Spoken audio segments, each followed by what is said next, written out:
Hello friends, in this video we will discuss perpendicular axis theorem। तो perpendicular axis theorem कहता है अगर हमारे पास टू डायमेंशनल रिजिड बॉडी है या कोई थिन लेमिना है जिसमें थिकनेस बहुत कम है, तो हमारे पास ये x डैश कोई एक्सिस है और ये y डैश कोई एक्सिस है, और हमको एक तीसरा एक्सिस जो होगा इस दोनों एक्सिस के परपेंडिकुलर एक्सिस में होगा, तो वो होगा जेड एक्सिस। तो जेड एक्सिस कहीं ना कहीं होगा, तो इसको जेड एक्सिस बोल लेते हैं। तो इसको कौन एक्सिस बोल लेते हैं? Z axis. तो ये जेड एक्सिस कहीं ना कहीं होगा जो इन दोनों एक्सिस के परपेंडिकुलर में होगा। अगर इस एक्सिस के अबाउट में हमको मोमेंट ऑफ इनर्शिया पता है आई एक्स है, और इस एक्सिस के अबाउट में moment of inertia I Y पता है, ठीक है। तो अगर हम ये दोनों एक्सिस जो है आपस में क्या है, कोप्लेनर है, सेम प्लेन पर है, और ये किस में है? ये एयर में है, जेड एक्सिस में है, ठीक है। तो ये दोनों एक्सिस का मोमेंट ऑफ इनर्शिया का जब हम सम करते हैं तो इस रिजिड बॉडी का मोमेंट ऑफ इनर्शिया उस एक्सिस के अबाउट में आता है जो इन दोनों एक्सिस के परपेंडिकुलर में हो। तो वो कौन एक्सिस है? जेड एक्सिस है। तो जेड एक्सिस के अबाउट में आ जाता है। तो इस तरह से हम परपेंडिकुलर एक्सिस थ्योरम का स्टेटमेंट को समझते हैं, ठीक है। चलिए अब इसका प्रूफ को देखते हैं। उससे पहले एक एग्जांपल ले लेते हैं परपेंडिकुलर एक्सिस थ्योरम का एग्जांपल, जो इसका यूज हम कैसे करते हैं। तो हमारे पास एक रिंग है जिसका रेडियस जो है वो आर है, और ये दो डायमेट्रिकल एक्सिस है। इसको हम एक्स एक्सिस बोल रहे हैं और इसको वाई एक्सिस बोल रहे हैं, ठीक है। तो इसके about moment of inertia I x है, इसके about moment of inertia I Y है, और हम जेड एक्सिस जो इसके परपेंडिकुलर होगा दोनों एक्स एक्सिस और वाई एक्सिस के, तो जेड एक्सिस को हम कलर चेंज करके बताते हैं। ये जेड एक्सिस है, इसके अबाउट में हमको मोमेंट ऑफ इनर्शिया जो पता है वो कितना होता है रिंग के लिए, तो वो हो जाएगा I Z is equal to I C M के बराबर ही होगा। और आई सी एम कितना होता है? ये होता है एम आर स्क्वायर होता है सेंट्रल एक्सिस के अबाउट में moment of inertia perpendicular to the plane of ring. और क्योंकि ये रिंग है तो ये सिमेट्रिकल है, इसका मास का डिस्ट्रीब्यूशन सिमेट्रिकल है इन दोनों एक्सिस के अबाउट में। तो अगर ये आई होगा तो इस वाई को भी क्या होना पड़ेगा? आई होना पड़ेगा। तो अब हम परपेंडिकुलर एक्सिस थ्योरम का यूज करेंगे। तो दो कोप्लेनर एक्सिस जो है एक्स एक्सिस और प्लस वाई एक्सिस, इन दोनों का मोमेंट ऑफ इनर्शिया का सम करेंगे तो इन दोनों एक्सिस के परपेंडिकुलर में जो एक्सिस है उसके इक्वल टू हो जाएगा। तो परपेंडिकुलर में कौन एक्सिस है? Z axis. तो उस एक्सिस के अबाउट में जो मोमेंट ऑफ इनर्शिया होगा उसके इक्वल हो जाएगा। और हम जानते हैं कि ये सिमेट्रिकल है, तो अगर इसका आई होगा तो इसका भी क्या होगा? आई होगा।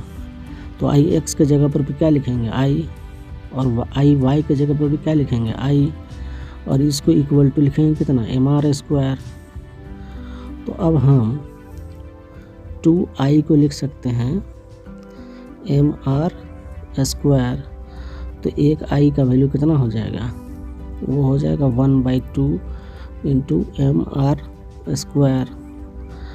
तो अब हम डायरेक्टली लिख सकते हैं एक्स एक्सिस के अबाउट में जितना मोमेंट ऑफ इनर्शिया आएगा उतना वाई एक्सिस के अबाउट में भी आएगा, और उसका वैल्यू हो जाएगा 1/2 इंटू एम आर स्क्वायर। तो हमने परपेंडिकुलर एक्सिस थ्योरम का एप्लीकेशन करते हुए डायमेट्रिकल एक्सिस के अबाउट में क्या निकाल दिया? मोमेंट ऑफ इनर्शिया निकाल दिया। अब चलते हैं हम परपेंडिकुलर एक्सिस थ्योरम का प्रूफ को करने के लिए। तो हमारे पास एक टू डायमेंशनल रिजिड बॉडी है या लेमिना है, तो इसका कोई element mass dm centre of mass से r डिस्टेंस पे है। अब हम dm के कोऑर्डिनेट को लिख सकते हैं। अगर हम dm से y एक्सिस के पैरेलल में एक परपेंडिकुलर x एक्सिस पे ड्रॉप करेंगे तो ये हमको y कोऑर्डिनेट दे देगा।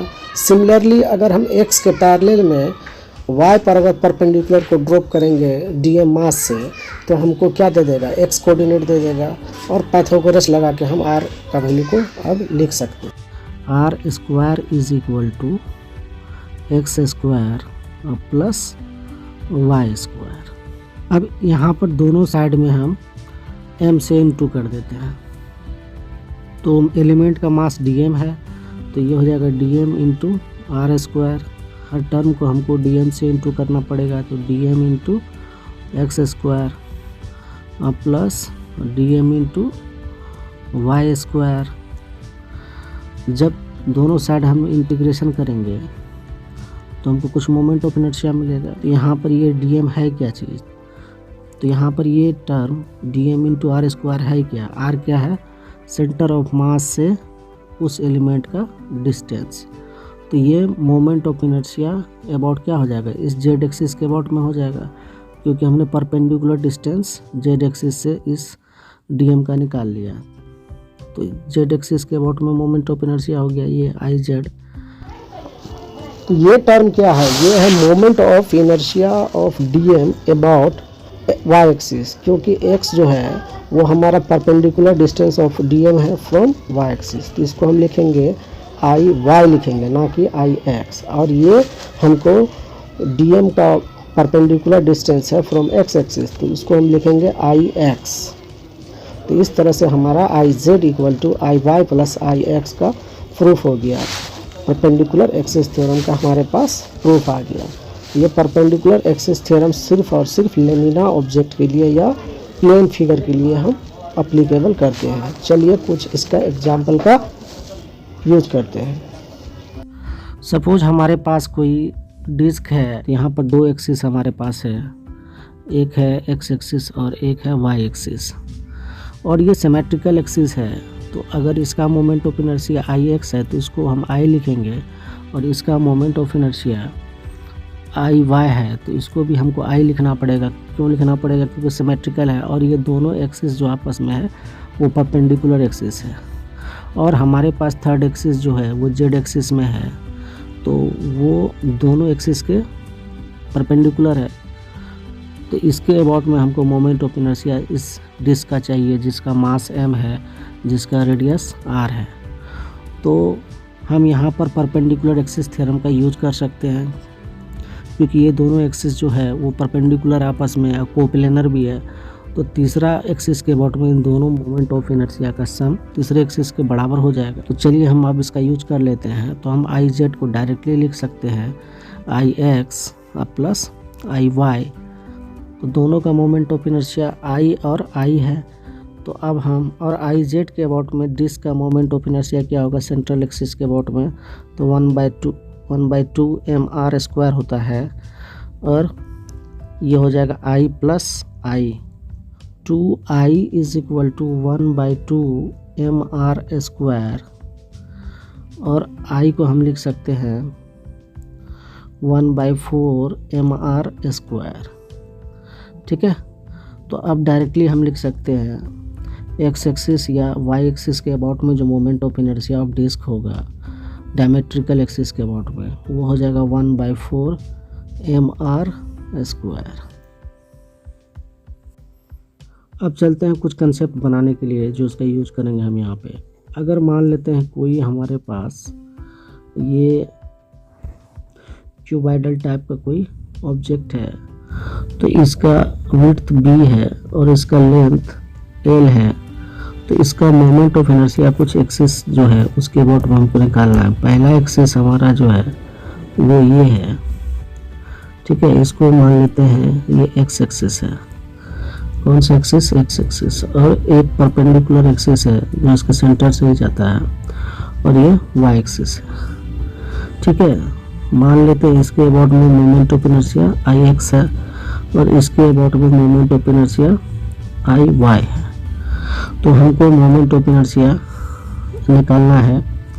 पहले एक्स एक्सिस में मोमेंट ऑफ इनर्शिया को कैसे निकालेंगे। अगर हम एक्स एक्सिस के अबाउट में इस रेक्टेंगुलर क्यूबाइडल टाइप बॉडी का मोमेंट ऑफ इनर्शिया निकालना चाहते हैं इस एक्स एक्सिस के अबाउट में, तो हम करेंगे क्या, सबसे पहले ये देखेंगे इस एक्सिस के परपेंडिकुलर में इस रेक्टेंगुलर बॉक्स का परपेंडिकुलर डायमेंशन कौन सा है? तो दो डायमेंशन है, एक है बी और एक है एल। तो हम यहाँ देख पा रहे हैं जो एल जो है पैरेलल टू एक्स एक्सिस है, पैरेलल टू एक्स एक्सिस है, और बी जो है परपेंडिकुलर टू एक्स एक्सिस है, B perpendicular to x axis, और ये लेंथ एल जो है पैरेलल टू एक्स एक्सिस है। तो हम करेंगे क्या, तो जितने भी एलिमेंट मासेस है पैरेलल टू वाई एक्सिस उनको हम कंप्रेस करके वाई एक्सिस पे ले आएंगे, तो ये एक हमको थीन रड देगा। तो यहाँ पर कंप्रेस करेंगे, इधर से भी कंप्रेस करेंगे, और सारा मास को हम डिपॉजिट कर देंगे वाई एक्सिस पे। तो यहाँ पर जो एलिमेंट का मासेस जमा होगा तो वाई एक्सिस के पूरा यहाँ से मास लाएंगे तो किस पे आ जाएगा, वाई एक्सिस पे आ जाएगा। ठीक है, यहाँ से भी मास आएगा तो एक्स वाई एक्सिस पे आ जाएगा। तो वाई एक्सिस के अलोंग में इस मास को हम कंप्रेस करके जमा कर देंगे। तो अब जो है ये एक्स एक्सिस जो है इसके अबाउट में हमको एक क्या मिल जाएगा, एक थीन रड जैसा स्ट्रक्चर मिल जाएगा, जहाँ पर इस क्यूबॉइडल रिजिड बॉडी का सारा मास जमा हो जाएगा। इस थीन रड का लेंथ कितना हो जाएगा, ये बी के बराबर हो जाएगा। रड का मोमेंट ऑफ इनर्शिया कितना होता था, तो ये किस एक्सिस में बात कर रहे हैं, एक्स एक्सिस में, तो ये हो जाएगा 1/12। मास तो उतना ही होगा जितना पहले था, सिर्फ मास डिस्ट्रीब्यूशन को हम पैरेलल टू वाई एक्सिस कर दिया है। तो ठीक है, यहाँ पर मास इस रड का एम होगा, मास में कोई चेंज नहीं होगा, और इसका लेंथ बी हो गया तो एम बी स्क्वायर हो गया। और सिमिलरली वाई एक्सिस के अबाउट में करेंगे तब जितने मासेस हैं वाई एक्सिस में करेंगे तो एक्स एक्सिस के पैरेलल में कर देंगे, एक्स एक्सिस के पैरेलल में कर देंगे। तो अब जो रड होगा उसका सारा मास कहाँ आ जाएगा, ठीक है, पैरेलल टू एक्स एक्सिस हो जाएगा, क्योंकि हम वाई एक्सिस के अबाउट में मोमेंट ऑफ इनर्शिया मांगते हैं। तब इस रड का लेंथ जो होगा वो एल के बराबर होगा। अब इसका moment of inertia I y जो हो जाएगा ये हो जाएगा 1/12 एम एल स्क्वायर के इक्वल हो जाएगा। तो हम बॉक्स या rectangular cuboidal type rigid body का मोमेंट ऑफ इनर्शिया को मास डिस्ट्रीब्यूशन के कंसेप्ट से निकाल सकते हैं। थोड़ा सा इसको और समझते हैं। अगर मान लीजिए कोई हमारे पास रिजिड बॉडी है, इसका ये लेंथ एल है और इसका ये एज बी है, ठीक है, तो इसका मोमेंट ऑफ इनर्शिया क्या हो जाएगा इस एक्सिस के अबाउट में। तो हम डायरेक्ट जवाब दीजिए आई एक्स हो जाएगा। तो हमको किसको कंप्रेस करना पड़ेगा, तो हमको यहाँ पर बी के डायमेंशन के अलोंग में जितने भी एलिमेंटल मास है उसको कंप्रेस करना पड़ेगा, क्योंकि बी डायमेंशन जो है वाई एक्सिस के पैरेलल में है। तो आई एक्स निकालने के लिए बी या वाई एक्सिस के अलोंग में जितने भी मासेस है उसको हमको डिपॉजिट करना पड़ेगा वाई एक्सिस के अलोंग। तो चलिए यहाँ पर हम परपेंडिकुलर एक्सिस थ्योरम का कुछ और एप्लीकेशन लेने से पहले एक कंसेप्ट बनाते हैं, जो अगर हमारे पास रेक्टेंगुलर या क्यूबॉइडल टाइप का प्लेट हो जिसका विड्थ बी है और जिसका लेंथ जो है वो एल है, और हम दो एक्सिस के अबाउट में मोमेंट ऑफ इनर्शिया को चाह रहे हैं। तो मान लेते ये एक्स एक्सिस है और इसके परपेंडिकुलर में कोई वाई एक्सिस है, और दोनों एक्सिस जो है वो सेंटर से पास कर रहा है। तो इस एक्सिस के अबाउट में इस रेक्टेंगुलर प्लेट का मोमेंट ऑफ इनर्शिया क्या होगा। तो हम जानते हैं मोमेंट ऑफ इनर्शिया जो है मास डिस्ट्रीब्यूशन प्रॉपर्टी होता है। तो हम जिस एक्सिस के अबाउट में निकाल रहे हैं, मान लेते हैं एक्स एक्सिस के अबाउट में निकाल रहे हैं, तो किसका मोमेंट ऑफ इनर्शिया, तो ये रेक्टेंगुलर क्यूबॉइडल प्लेट का मोमेंट ऑफ इनर्शिया को हम निकाल रहे हैं। मोमेंट ऑफ इनर्शिया क्या होता है, मास इनटू परपेंडिकुलर डिस्टेंस। अब जो एक्स एक्सिस से परपेंडिकुलर डिस्टेंस जो भी होगा वो तो बी के एलोंग में होगा, बी साइड के एलोंग में होगा। तो हम क्या करेंगे, जितने भी मासेस है उसको बी एक्सिस मतलब वाई एक्सिस पे ऐड करके जमा कर देंगे। जितने भी मासेस उसको जोड़ेंगे यहाँ से लेकर यहाँ तक, तो वो क्या बन जाएगा, बी डिस्टेंस तक का एक रड बन जाएगा। अब इस रड का मोमेंट ऑफ इनर्शिया को हम निकाल लेंगे तो बन जाएगा, तो रड का लेंथ कितना हो जाएगा, बी के बराबर हो जाएगा। और थिन रड का मोमेंट ऑफ इनर्शिया कितना होता है, तो थिन रड का मोमेंट ऑफ इनर्शिया होता है 1/12 इंटू ml²। तो एल के जगह पे यहाँ पे क्या लेना पड़ेगा, बी लेना पड़ेगा। ठीक है। इन सिमिलर वे अगर हमको कहता y एक्सिस के अबाउट में इसका मोमेंट ऑफ इनर्शिया क्या होगा, तब हम क्या करेंगे, थोड़ा कलर चेंज करके बताते हैं। तो y एक्सिस हमारा ये एक्सिस है, ठीक है, y एक्सिस हमारा ये एक्सिस है। अब जो है इससे जो परपेंडिकुलर डिस्टेंस बनेगा इस एंड से लेकर इस एंड तक का ही एलोंग में बनेगा। सारा मास को हमको कहाँ जमा करना पड़ेगा, यहाँ का परपेंडिकुलर डिस्टेंस बनाएगा, यहाँ का मास परपेंडिकुलर डिस्टेंस बनाएगा y से, यहाँ का मास परपेंडिकुलर बनाएगा। तो इस तरह से सब मास को जमा करेंगे तो एक रड बनेगा किस एक्सिस के अलोंग में, x एक्सिस के अलोंग में, जो कि y के परपेंडिकुलर होगा। तो सारा मास यहाँ से यहाँ तक आ जाएगा। तो अब जो मास का डिस्ट्रीब्यूशन होगा उसका लेंथ कितना हो जाएगा, उसका लेंथ हो जाएगा l के बराबर। किस एक्सिस के लिए, तो y एक्सिस के लिए। तो ये भी तो रड बन गया, तो 1/12 तो लिखेंगे और मास तो उतना ही रहेगा क्योंकि सारा पार्टिकल्स को कहाँ पे ले आए, एलोंग एक्स एक्सिस में जमा किए। एक्स एक्सिस में जमा कर रहे हैं ताकि हमको वाई एक्सिस में इसका मोमेंट ऑफ इनर्शिया निकल जाएगा, क्योंकि परपेंडिकुलर डिस्टेंस वाई एक्सिस से यही सारा चीज़ बन रहा है, यही सारा चीज़ का वाई एक्सिस के परपेंडिकुलर में आ रहा है। तो सारा मास को हम यहाँ रखेंगे। पूरा डिस्ट्रीब्यूशन का लेंथ जो होगा रड का क्या हो जाएगा, एल के बराबर हो जाएगा इंटू ml²। ये y एक्सिस के अबाउट में मोमेंट ऑफ इनर्शिया आ गया और ये x एक्सिस के अबाउट में मोमेंट ऑफ इनर्शिया आ गया। किसका, तो रेक्टेंगुलर प्लेट का। तो चलिए अब हम इसका परपेंडिकुलर एक्सिस थ्योरम में इसका यूज करते हैं। तो हमारे पास एक रेक्टेंगुलर प्लेट है और हमारे पास दो एक्सिस है, एक x एक्सिस है इस डायरेक्शन में और इसके परपेंडिकुलर में उसी को प्लेन पर, मतलब उसके टॉप फेस पर, टॉप सरफेस पे y एक्सिस भी है। प्लेन कब बनता है, जब दो एक्सिस रहता है। तो ये कोई प्लेन के पास क्या होता है, एक्स वाई रहेगा, वाई जेड रहेगा या जेड एक्स रहेगा। तो यहाँ पर हम फैमिलियर एक्सिस एक्स और वाई को ले रहे हैं, ठीक है। तो इसके परपेंडिकुलर में एयर में जो आएगा एक एक्सिस, उसको क्या बोल देते हैं, जेड एक्सिस। तो जेड एक्सिस होगा कहीं ना कहीं, ये जेड एक्सिस है जो परपेंडिकुलर टू द ये प्लेट है, ठीक है। तो हमको इसका मोमेंट ऑफ इनर्शिया इस एक्सिस के अबाउट में चाहिए। तो अगर ये लेंथ b है और ये लेंथ l है, तो इसके अबाउट में मोमेंट ऑफ इनर्शिया कितना हो जाएगा, इस एक्सिस के परपेंडिकुलर में जो लेंथ है वो है b। तो यहाँ पे लिखेंगे 1/12 mb²। ये m जो है मास ऑफ रेक्टेंगुलर प्लेट है। और उसी तरह से y एक्सिस की बात जब करें, यहाँ पर y एक्सिस किस डायमेंशन के परपेंडिकुलर है, तो y जो है वो x के परपेंडिकुलर है या l के परपेंडिकुलर है, l के परपेंडिकुलर है। तो यहाँ पर y जो लिखेंगे ये इसको लिखेंगे 1/12 इंटू m इंटू l²। तो परपेंडिकुलर साइड l था y एक्सिस के लिए, तो ml²। यहाँ पर x एक्सिस के लिए परपेंडिकुलर एज जो था वो b था, तो यहाँ पर mb²। अब जो है परपेंडिकुलर एक्सिस थ्योरम से हम आई जेड को निकाल सकते हैं, वो होगा आई एक्स प्लस आई वाई। और आई एक्स हमारा है 1/12 इंटू mb² और आई वाई है 1/12 ml²। तो इसको अब हम लिख सकते हैं I Z is equal to 1/12, m तो कॉमन आ जाएगा और अंदर में रह जाएगा b² plus l²।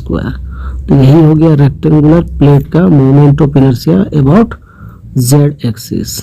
Parallel axis theorem और परपेंडिकुलर एक्सिस थ्योरम का हम लोग यूज करेंगे ढेर सारे न्यूमेरिकल्स में। और लिमिटेशन है इसका, जो हम परपेंडिकुलर एक्सिस थ्योरम का यूज 3D ऑब्जेक्ट के लिए नहीं कर सकते हैं, जबकि पैरेलल एक्सिस थ्योरम का यूज हम सारे रिजिड बॉडी के लिए